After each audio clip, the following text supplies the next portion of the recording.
Hello my dear students, welcome to my YouTube channel chemistry for you. जैसा कि आप लोगों को पता है कि लास्ट लेक्चर तक जो हमने डिस्कस किया कि भाई सेकेंड ऑर्डर रिएक्शन को कंप्लीट किया, कोलिजन थ्योरी जो है कोलिजन थ्योरी को कंप्लीट किया। कोलिजन थ्योरी के बाद हमने उसी के अंदर ये जाना कि एक इफ़ेक्टिव कोलिजन क्या होता है। इफ़ेक्टिव कोलिजन अगर कोई होता भी है तो इफ़ेक्टिव कोलिजन होने के लिए कौन कौन से फैक्टर्स ऐसे होते हैं जो रेस्पॉन्सिबल होते हैं। जैसे हमने ओरिएंटेशन फैक्टर के बारे में पढ़ा और एनर्जी फैक्टर के बारे में पढ़ा। उसके बाद हमने ये जाना कि एक्सोथर्मिक और एंडोथर्मिक केमिकल रिएक्शंस को ग्राफिकली कैसे रिप्रेजेंट करते हैं। एंड देन फिर हमने ये पढ़ा कि एक्टिवेशन एनर्जी किसे कहते हैं और एक्टिवेशन एनर्जी कहाँ काम में आती है। ये सारी चीज़ें हमने पिछले वाले लेक्चर के अंदर डिस्कस कर ली हैं। आज जब हम शुरुआत करने जा रहे हैं कि इफ़ेक्ट ऑफ, मैंने लास्ट जो लेक्चर था उसके अंदर मैंने आपको लिखवाया भी था कि हम ये टॉपिक पढ़ेंगे। क्या पढ़ने वाले हैं आज हम? Effect of temperature on the rate of reaction. कि अगर आप टेम्परेचर को बढ़ाते हो या घटाते हो, जब भी टेम्परेचर बढ़ाने पर या कम करने पर रेट ऑफ रिएक्शन के अंदर क्या इफ़ेक्ट पड़ता है वो हम पढ़ने वाले हैं। तो चलिए शुरू करते हैं। आज हेडिंग डाल के लिखिएगा effect of temperature on rate of reaction. तो हम शुरू करते हैं यहाँ से।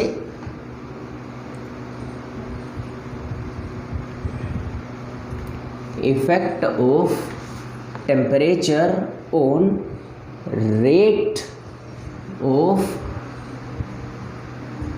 रिएक्शन।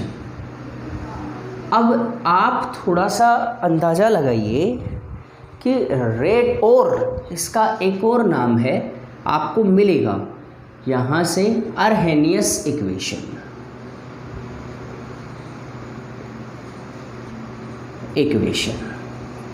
इम्पोर्टेंट है, पेपर में पूछ ली जाती है अर्हेनियस इक्वेशन क्या होती है। कई बार इसके ऊपर से क्वेश्चन आ जाता है कि what do you mean by Arrhenius equation, या सीधा सीधा आपको बोल दिया जाए कि टेम्परेचर्स बढ़ाने या कम करने पर रेट ऑफ रिएक्शन के ऊपर क्या इफ़ेक्ट पड़ता है।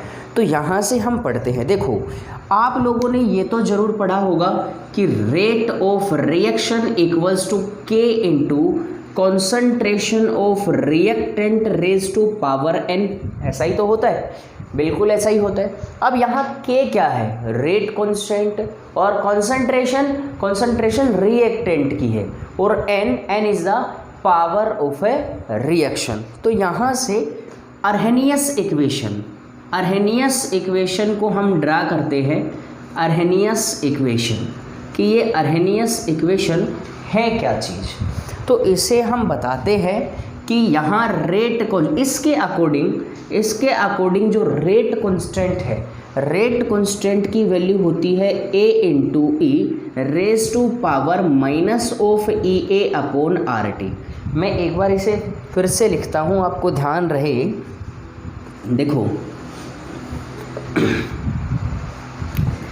k equals to a into e exponential है minus of E A upon R T. ये अर्हेनियस इक्वेशन होती है। तो यहाँ से ये कौन कौन सी चीज़ क्या क्या होती है उन चीज़ों के बारे में हम लिखने जा रहे हैं। तो यहाँ के जो है वो बेटा रेट कांस्टेंट है। क्या है वो? रेट कांस्टेंट, ठीक है। उसके बाद ए जो है वो अर्हेनियस कांस्टेंट।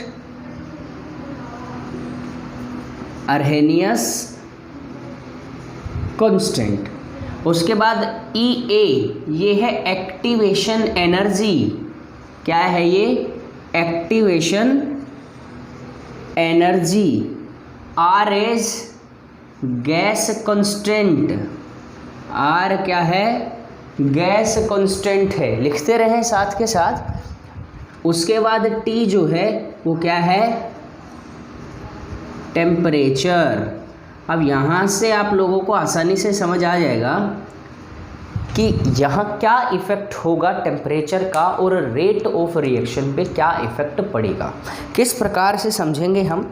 तो देखो, मैं यहाँ लिखता हूँ if temperature increases, if temperature increases, अगर टेम्परेचर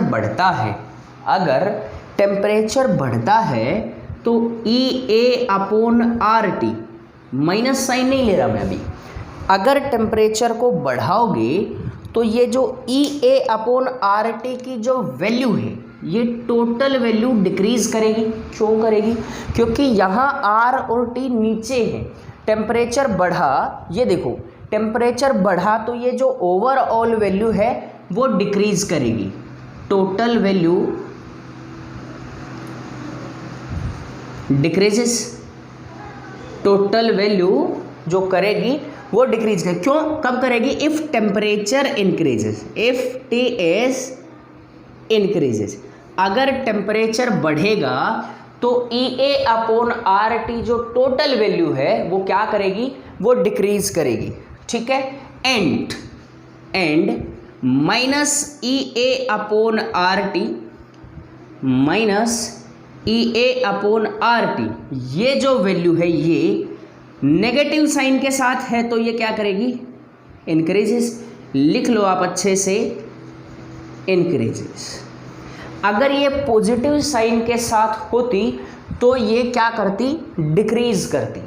यहाँ हमारे पास नेगेटिव साइन के साथ में है तो ये वैल्यू क्या कर रही है? इंक्रीज कर रही है। ठीक है, अब देखिए यहाँ समझने वाली बात ये है कि अगर ये जो वैल्यू है -EA/RT वैल्यू इंक्रीज कर रही है, -EA/RT इंक्रीज करेगी, इट मीन्स इसकी टोटल पावर इंक्रीज हो रही है। जब ये इंक्रीज करेगी तो K की वैल्यू भी इंक्रीज होगी। तो यहाँ पे लिखेंगे हम, इसके साथ ही हम लिख देते हैं कि if this is increases and value of K is also increases, K की वैल्यू भी क्या करेगी? इंक्रीज करेगी। समझ रहे होंगे आप? देखो मैंने क्या किया, मैंने सिर्फ ये कहा कि ये अरेनियस इक्वेशन होती है कि K equals to A into exponential raise to power -EA/RT। अगर ऐसा होता है तो यहाँ K जो है वो कांस्टेंट है, रेट कांस्टेंट। देखो मैंने यहाँ लिखा रेट कांस्टेंट, उसके बाद अरहेनियस कांस्टेंट A, उसके बाद EA activation energy of the reaction, R gas constant and T is the temperature. अब यहाँ से देखिएगा, जब मैंने कहा कि EA/RT अगर ये नेगेटिव साइन के साथ ना होता तो इसकी वैल्यू डेफिनेटली डिक्रीज करती और ये जो टोटल वैल्यू है वो भी डिक्रीज कर जाती। लेकिन यहाँ किस साइन के साथ में है? नेगेटिव साइन के साथ में है, तो ये वैल्यू इंक्रीज करेगी। अगर ये वैल्यू इंक्रीज करती है तो K की वैल्यू भी इंक्रीज करती है। अब यहाँ इक्वेशन नंबर फर्स्ट मान लो आप, इसे इक्वेशन नंबर फर्स्ट मानो और इसे इक्वेशन नंबर सेकंड मान लो। इक्वेशन नंबर फर्स्ट में देखिए कि अगर K की वैल्यू जो बढ़ी हुई वैल्यू है यहाँ पुट करें तो rate equals to K into concentration ही तो है कि अगर K की वैल्यू बढ़ेगी तो टोटल रेट ऑफ रिएक्शन भी क्या होगी? बढ़ेगी। तो मैं यहाँ लिखता हूँ, आप भी मेरे साथ लिखिएगा, ऑन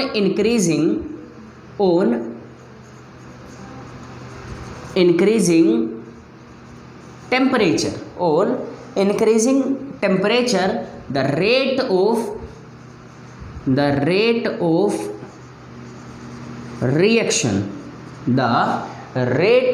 reaction, sorry, हम यहाँ लिखेंगे the rate constant, the value of rate constant, the value of rate constant is, the value of rate constant is increases। यहाँ से rate constant की वैल्यू जो है वो increase करेगी and therefore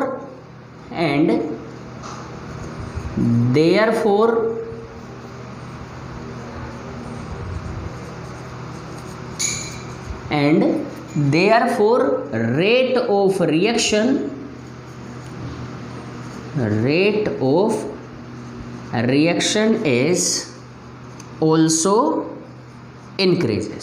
तो यहाँ से आपको क्या पता लगा कि अगर आप किसी रिएक्शन के टेम्परेचर को बढ़ाते हैं तो यहाँ रेट ऑफ रिएक्शन भी बढ़ती है। लेकिन एक चीज़ ज़रूर ध्यान रखना, गैसियस रिएक्शंस के साथ में ऐसा नहीं होता है। क्यों? क्योंकि गैस के मॉलिक्यूल्स की काइनेटिक एनर्जी जो होती है वो ऑलरेडी बहुत ज़्यादा होती है, और जैसे ही आप टेम्परेचर बढ़ा देते हो, टेम्परेचर बढ़ाने पर काइनेटिक एनर्जी और इंक्रीज कर जाती है। जब काइनेटिक एनर्जी बहुत ज़्यादा इंक्रीज कर जाए तो प्रॉपर ओरिएंटेशन होना बहुत कम हो जाता है, मतलब उसके चांसेस कम हो जाते हैं। इस वजह से गैसियस जो रिएक्शंस होती हैं वहाँ टेम्परेचर बढ़ाने पर रेट ऑफ रिएक्शन डिक्रीज करती है। ठीक है, तो एक बार आप इसे कॉपी कर लीजिएगा, फिर हम आगे डिस्कस करते हैं नेक्स्ट टॉपिक के ऊपर।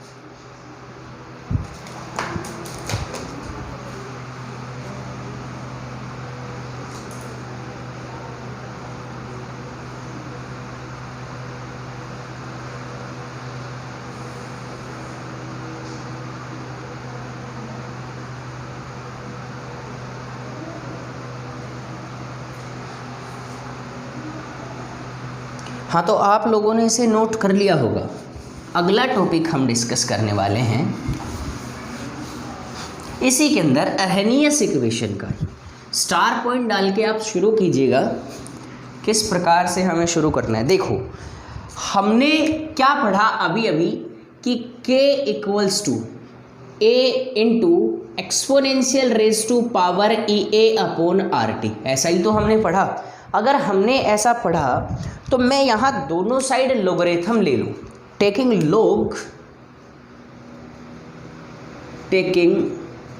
log in both sides, taking log, मैं ln लेता हूँ ना, log नहीं ln, taking ln natural log, taking ln in both side, दोनों साइड हम ln लेते। देखिएगा कि ln ऑफ, हमारे पास इक्वेशन क्या होगी फिर, ln of k equals to ln of a into ln of a into, मैं टोटल वैल्यू लूँ तो e exponential raise to power minus EA upon RT हुआ। ऐसा ही तो है। अगर ऐसा है तो यहाँ से देखिएगा आप कि ln of k equals to, ये log m multiplied by log n है, ये log m multiplied by log n है।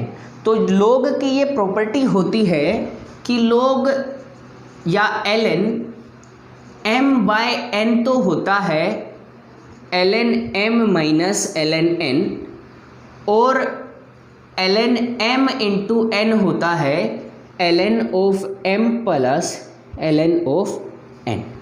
ये प्रॉपर्टी है लोग की। तो यहाँ ये मल्टीप्लाई के अंदर है, तो आप क्या करोगे, ln of k equals to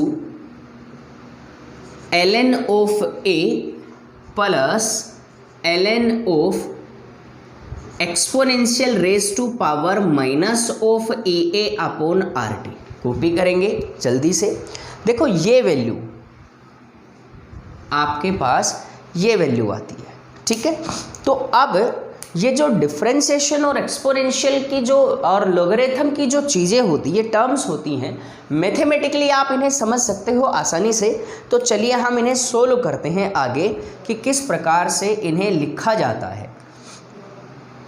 ये तो समझ गए होंगे कि ये जो EA अपॉन RT है, ये log या ln a raise to power x है।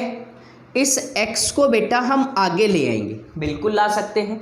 अगर ये x आगे आया, इसका मतलब minus of EA upon RT आगे आ जाता है।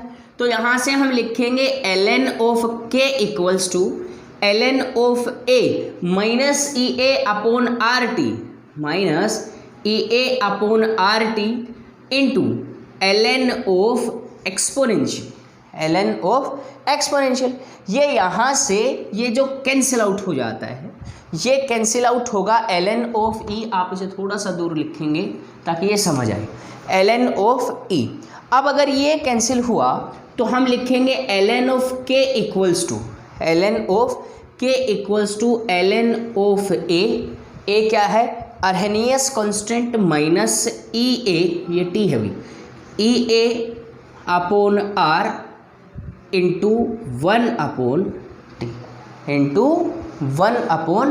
मुझे यहाँ ग्राफ प्लॉट करना है, इस वजह से मैंने इनको इस तरह से लिखा है। ये ln और एक्सपोनेंशियल है, ये वैल्यू 1 के बराबर होती है तो यहाँ से कैंसिल आउट हो जाती है। तो देखिएगा हमने क्या किया, सबसे पहले हमने अर्हेनियस इक्वेशन ली और इसके दोनों साइड हमने नेचुरल लॉग ln लिया। जैसे ही ln लेते हैं ln of k equals to ln into A E raise to power minus E A R T, यहाँ टी लिखना मैं भूल गया, आर टी, ठीक है। अब इसे थोड़ा सा सोल्व करते हैं, लॉगरिथम की जो प्रॉपर्टीज़ हमने पहले पढ़ी हैं उन्हीं के अकॉर्डिंग आप इनको सोल्व कर सकते हैं। सोल्व करने के बाद आपके पास ये आता है। अब ग्राफ की बात करें, अब अगर ग्राफ की बात करें तो ये वैल्यू तो कांस्टेंट है क्योंकि ये अर्हेनियस कांस्टेंट है। ये क्या है, अर्हेनियस कांस्टेंट, ये ln ऑफ k है। तो y इक्वल्स टू ये जो ग्राफ होगा वो minus of mx activation energy plus c। अगर r को हम यहाँ से नेग्लेक्ट करके चले, या ये मान लीजिए कि कांस्टेंट को हम नेग्लेक्ट करके चलते हैं, ठीक है, तो 1/t जो है यहाँ से वेरिएबल है, टाइम तो वेरिएबल है। तो अब आगे हम इसका ग्राफ जब प्लॉट करते हैं, जब ग्राफ हम प्लॉट करेंगे तो देखिएगा कुछ इस प्रकार से ग्राफ होगा। भाई नेगेटिव साइन के साथ अगर पॉजिटिव होता तो ओरिजिन से शुरू होता और ऊपर की तरफ जाता, लेकिन यहाँ ये वैल्यू क्या है, नेगेटिव है। तो नेगेटिव है तो माइनस ऑफ mx है, तो यहाँ का जो स्लोप होगा वो है minus of E A upon R T, minus of E A upon R T, ln of k और 1/t के बीच हम ग्राफ बना रहे हैं, ठीक है। तो समझ गए होंगे आप पहली प्रॉपर्टी अर्हेनियस इक्वेशन से पहला जो इसका एडवांटेज है वो हम पढ़ते हैं, ये इस प्रकार से है। अगला जो एडवांटेजेस है वो हम पढ़ने वाले हैं नेक्स्ट। आप यहीं पे स्टार पॉइंट डाल के लिखेंगे क्या, कि हमने पढ़ा ln of k equals to ln of a into ln of a into, आप सीधा सीधा लिखे ना कि minus of A A upon R T पढ़ा हमने, ये अर्हेनियस इक्वेशन ही है, लेकिन हमने इसे चेंज किया किस प्रकार से, जो पीछे हमने पढ़ा उसी तरह से। क्या मैं इसे 2.303 log ऑफ k लिख सकता हूँ? बिल्कुल लिख सकता हूँ। इक्वल्स टू फिर वही 2.303 log of a minus of A A upon R T लिख सकते हैं ना। ये चीज़ तो आप समझ गए होंगे कि मैंने ln को 2.303 log लिखा, इतना ही तो लिखा है, तो आप लोग समझ गए होंगे। अब यहाँ से मैं क्या करता हूँ, डिवाइडिंग बाय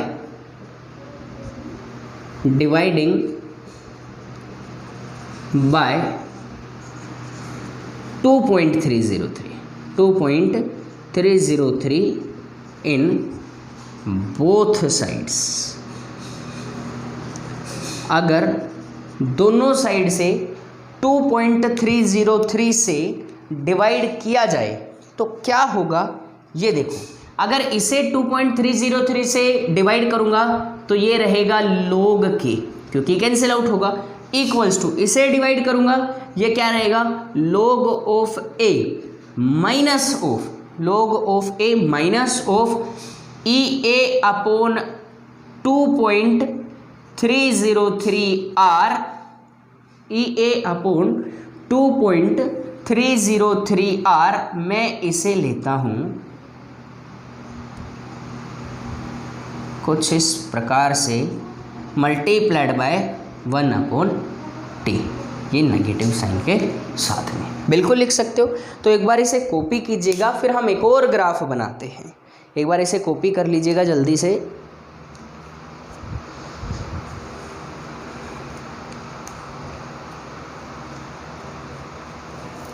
चलो देखते हैं। देखो ग्राफ बनाना है हमें, वही ग्राफ अगर हम बनाने जा रहे हैं, दिख तो रहा है ना, 1/t ग्राफ हम बनाएंगे 1/t और log ऑफ k के बीच, 1/t और log of k। Same process जो पीछे का है वही है, तो यहाँ से सिर्फ यहाँ जो स्लोप होगा वो स्लोप चेंज होगा। आपका स्लोप क्या रहेगा, अब स्लोप रहेगा -EA/2.303R। स्लोप क्या, यहाँ t नहीं आएगा भाई, -EA/r, क्योंकि 1/t के बीच में तो हम ग्राफ बना ही रहे हैं। तो एक बार इसे कॉपी कर लीजिएगा, फिर हम आगे की चीज़ों को डिस्कस करते हैं।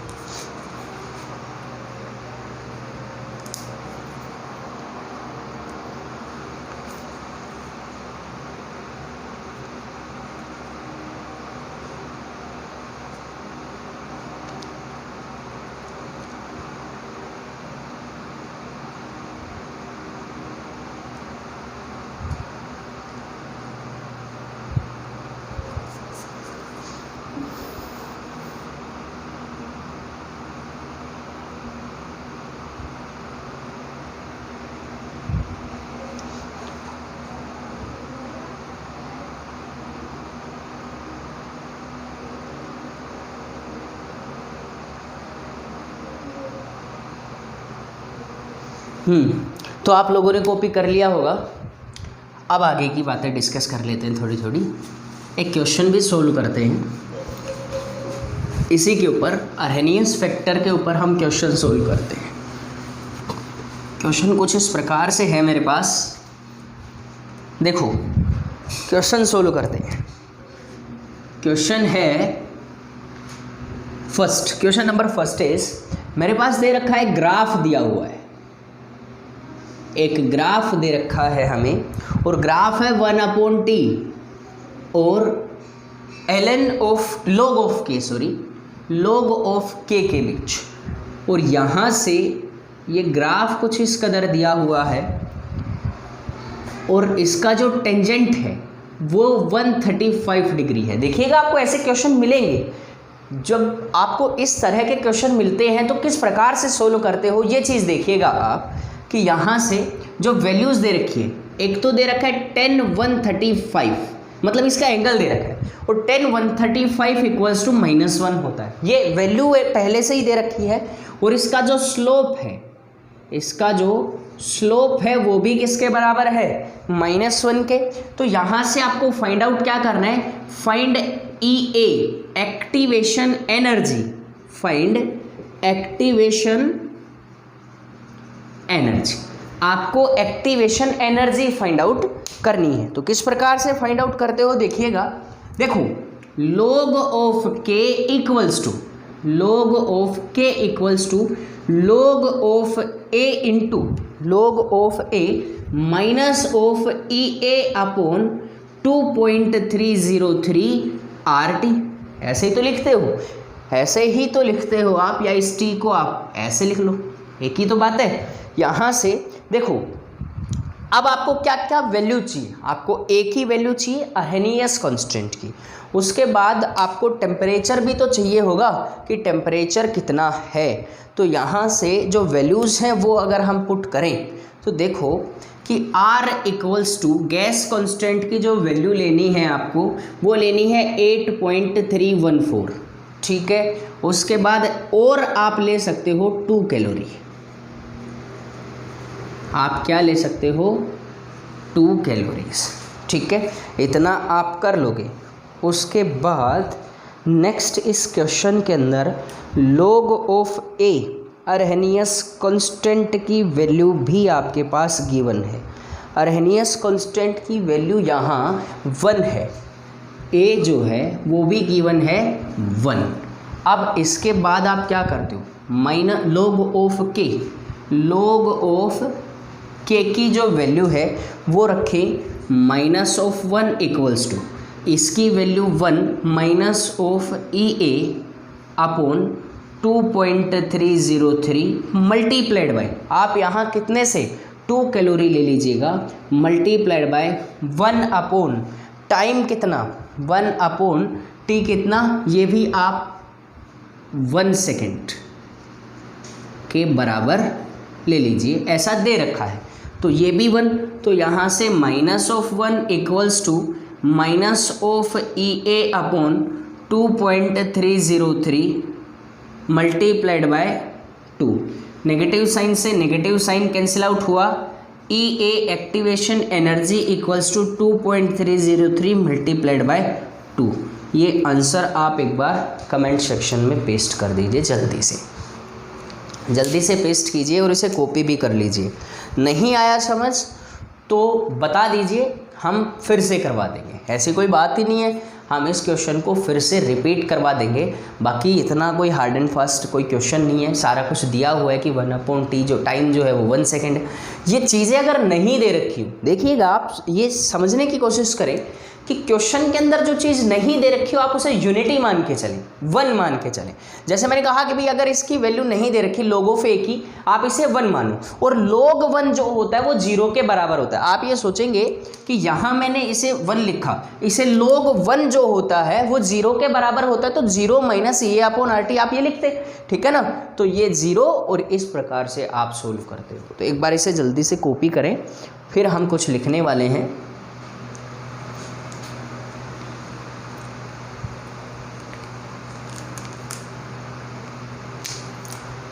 हाँ, तो मैं मिटाता हूँ एक बार इसे।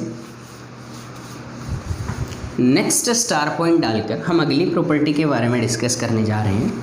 तो अगली जो प्रॉपर्टी है, जैसे हमने अभी तो पढ़ा है के या log of K equals to log of a into log of a minus EA upon RT into 2.303 RT। दूसरा हमने ये पढ़ा k equals to a exponential raise to power minus EA upon RT। ये जो वैल्यू है, ये k तो rate constant है, k क्या है, रेट कांस्टेंट है। मैं यहाँ से इस वैल्यू को लेता हूँ, अरेनियस कांस्टेंट है, कांस्टेंट की भी तो क्या कुछ ना कुछ वैल्यू तो दी हुई होगी आपको। ये वैल्यू जो है मैं लिखता हूँ इसमें कि it is an unitless, it is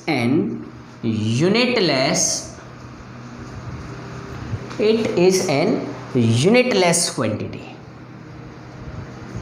इसकी कोई यूनिट नहीं होती। अब अगर इसकी कोई यूनिट नहीं होगी तो ये के यूनिट के ऊपर बेस करेगा, के की जो यूनिट आएगी वो इसके ऊपर बेस करता है। तो यहाँ से हम लिखते हैं अर्हेनियस फैक्टर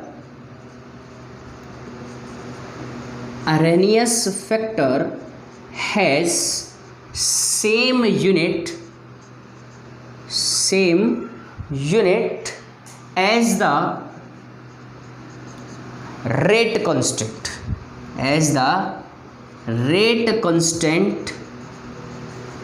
एंड समझ रहे हो मैंने क्या कहा कि रेट कांस्टेंट की जो यूनिट होगी वो ही अर्हेनियस फैक्टर की यूनिट होने वाली है। Arrhenius factor and it depends on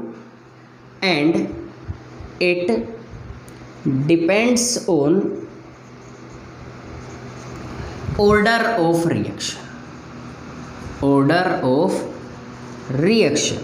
ये कहता है कि अर्हेनियस फैक्टर के ऊपर, अब के की वैल्यू कहाँ, ऑर्डर ऑफ द रिएक्शन के ऊपर डिपेंड करती है। फर्स्ट ऑर्डर रिएक्शन के लिए कुछ होता है, सेकेंड ऑर्डर, तो सेम केस यहाँ अर्हेनियस फैक्टर के अंदर जो अर्हेनियस फैक्टर की यूनिट है वो के ऊपर डिपेंड करती है। और ऑल्सो हम कह सकते हैं जब के डिपेंड करता है ऑर्डर ऑफ द रिएक्शन पे, तो ये भी किसके ऊपर डिपेंड करेगी, ऑर्डर ऑफ द रिएक्शन के ऊपर। अगर आप कंपैरिजन की बात करते हो, यहाँ एक और स्टार पॉइंट डाल के अगर हम कंपैरिजन की बात करते हैं कि देखो log of k equals to log of a minus of EA upon R 2.303 into R multiplied by 1/t। अगर आपको दिया हो, इफ आपको दो चीज़ें दी हुई हो कि एट टेम्परेचर T1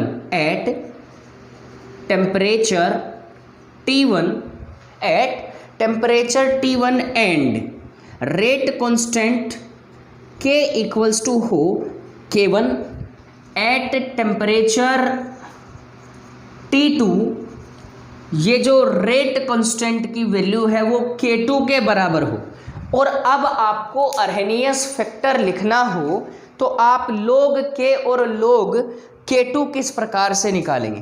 तो ध्यान दीजिएगा कि log ऑफ K, मैं यहाँ लिखता हूँ log of K1 equals to किसके बराबर, log of A minus EA upon 2.303 R into 1/T1, ऐसा ही तो लिखेंगे। उसके बाद अगर आपको लिखना हो log of K2 equals to किसके बराबर, log ऑफ A, दोनों के लिए कांस्टेंट की वैल्यू तो सेम है, minus EA upon 2.303 R multiplied by 1/T2, ऐसा ही तो लिखते हैं। आप इसे इक्वेशन नंबर फर्स्ट मानिए और इसे इक्वेशन नंबर सेकंड मान लीजिए, ठीक है। एक बार लिखेंगे, फिर मैं इस पोर्शन को मिटाने वाला हूं, तो एक बार जल्दी से लिखें।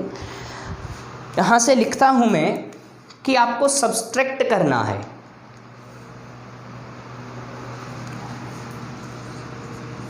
Subtracting equation 1 by second. First equation को सेकेंड इक्वेशन से आपको सब्सट्रैक्ट करना है, ठीक है। तो यहाँ से आप इसका सब्सट्रैक्ट, या ये लिखें सब्सट्रैक्ट इक्वेशन सेकेंड फ्रॉम या बाय 1। आप इक्वेशन सेकेंड या अरे यार फ्रॉम 1 इस प्रकार से। अब देखो log of K2 minus log of K1, सब मैंने सेकेंड में से फर्स्ट घटानी है, तो इक्वल्स टू, अब यहाँ से आप क्या लिखोगे, जो टोटल वैल्यू आती है वो देखो, log of A minus log of A, दोनों वैल्यूज सेम है, 0 आएगा। तो यहाँ से ये कैंसिल आउट हुआ। अगर ये कैंसिल आउट हो गया तो यहाँ से हमारे पास बचा EA upon 2.303 R, EA upon 2.303 R into, आप लिखिएगा इंटू 1/, यहाँ T2 आता, 1/T2 माइनस ऑफ 1/T1, ऐसा ही तो लिखते, ये नेगेटिव वैल्यू के साथ में बिल्कुल लिखते ऐसा। अब एक बार आप इसे कॉपी कीजिए, तब तक मैं इसे मिटा देता हूं।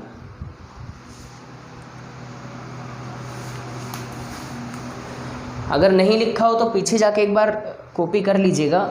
देखिए हमने लिखा, क्या लिखा कि ये जो वैल्यू है लोग, हमने इक्वेशन नंबर फर्स्ट क्या आई हमारे पास, ये दो कंडीशंस दे रखी हैं, आप ध्यान से समझिएगा कि दो कंडीशन एट टेम्परेचर T1, जो K जो होता है रेट कांस्टेंट की जो वैल्यू होती है वो K1 होती है, एट टेम्परेचर T2 जो रेट कांस्टेंट की वैल्यू होती है वो K2 होती है। तो दोनों के लिए अगर अर्हेनियस इक्वेशन लिखते हैं तो हम लिखेंगे log of K1 equals to log of A minus of EA upon 2.303 R और T1। अगर log K2 लिखेंगे हम तो वो क्या होगा, log of A minus EA upon, EA क्या है, activation energy, EA upon 2.303 R multiplied by 1/T2, ये लिखा। उसके बाद हमने क्या किया, इक्वेशन नंबर सेकंड में से इक्वेशन नंबर फर्स्ट घटाया। घटाने के बाद मेरे पास ये आया log of K2 minus log of K1 equals to minus EA upon 2.303, दोनों के अंदर कॉमन था तो मैंने बाहर ही रखा 1/T2 minus 1/T1।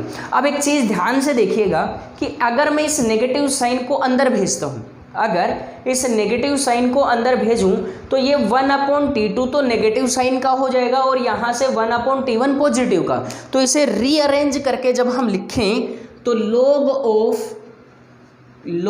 Of K2 minus log of K1 equals to positive sign के साथ EA/2.303R into 1/T1 minus 1/T2। समझ गए होंगे, ये इक्वेशन आई है हमारे पास में।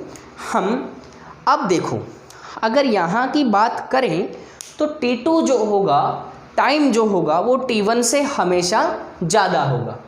तो लिखेंगे हम एक बार इसे कॉपी कर लीजिएगा।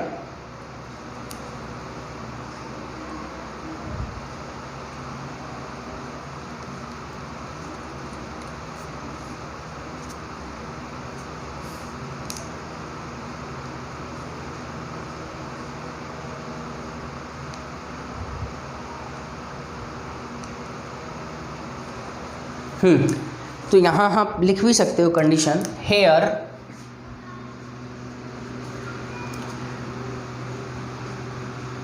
T2 is greater than T1 always. ये तो हो भी गा, क्यों? क्योंकि जो सेकेंड टाइम है हमने शुरुआत की 5 मिनट से, तो अगला जो टाइम होगा वो 2.5 मिनट तो होने वाला नहीं है, वो या तो 7 मिनट होगा, 6 होगा या 5 से ऊपर कुछ भी होगा। तो ये चीज़ तो लिखने की है ही। तो एक बार आप इसे कॉपी कर लें, फिर एक क्वेश्चन है आपके लिए, वो क्वेश्चन आप सोल्व करेंगे।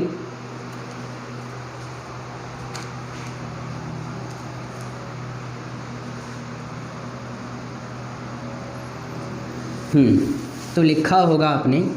अब एक क्वेश्चन सोल्व करते हैं। क्वेश्चन आप लोगों के लिए है, आप सोल्व करें। The specific rate constant of A reaction, लिखेंगे क्वेश्चन मेरे साथ साथ। The specific rate constant, the specific rate constant of A reaction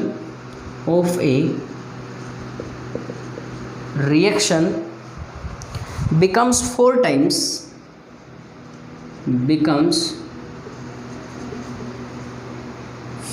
times if temperature is increases,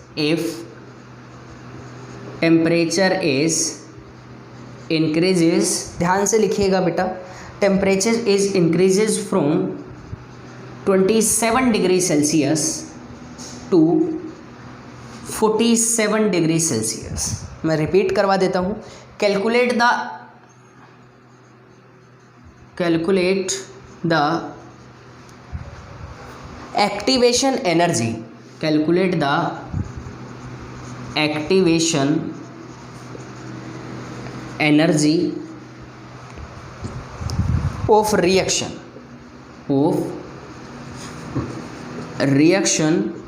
in kilojoules. ठीक है, उसके बाद मैं यहाँ तो बाकी सारी चीज़ें आप देख लीजिएगा। ये कहता है कि the specific rate constant of A reaction becomes 4 times if temperature is increase. कहता है कि जो रेट कांस्टेंट K है वो 4 गुना बढ़ जाता है जब आप टेम्परेचर को इंक्रीज करते हो 27 डिग्री सेल्सियस से 47 डिग्री सेल्सियस तक। Now calculate the activation energy of A reaction. आपको एक्टिवेशन एनर्जी निकालनी है इस रिएक्शन के लिए। तो यहाँ आपको गिवन क्या क्या है वो सारी चीज़ें मैं आपको बता देता हूँ। गिवन के अंदर आपको टेम्परेचर दिया हुआ है T1 कितना 27 डिग्री सेल्सियस, इसके साथ साथ T2 भी दिया हुआ है आपको कितना 47 डिग्री सेल्सियस। साथ ही आपको K1 दिया हुआ है, आप K1 को 1 मान लो। K1 1 है, रेट कांस्टेंट की जो वैल्यू है K1 इक्वल्स टू 1 या K1 इक्वल्स टू आप K भी मान सकते हो ना। और जो K2 है वो K2 की वैल्यू दे रखी है 4 times of K2, K1 equals to K1 और ये जो 4 टाइम्स ऑफ K2 जो है सॉरी ये दिया गया है 4 टाइम्स ऑफ K1। क्लियर है ये क्वेश्चन के अंदर? तो जल्दी से आप इसका आंसर दीजिए, मुझे जल्दी सोल्व कीजिए इसे एक बार। वैल्यूज़ ही पुट करनी है, ज़्यादा कुछ करना ही नहीं है आपको, फटाफट से सोल्व कीजिएगा। ये जो K1 की वैल्यू है वो 1 है, आप लिख लीजिए, अब मैं लिखवा भी देता हूँ। ये जो K1 है ये 1 है और इससे ये 4 गुना बढ़ जाता है, तो मैंने 4 टाइम्स ऑफ K लिखा। जल्दी से सोल्व कीजिए फटाफट से और आंसर मुझे कमेंट सेक्शन के अंदर पेस्ट कर दीजिए।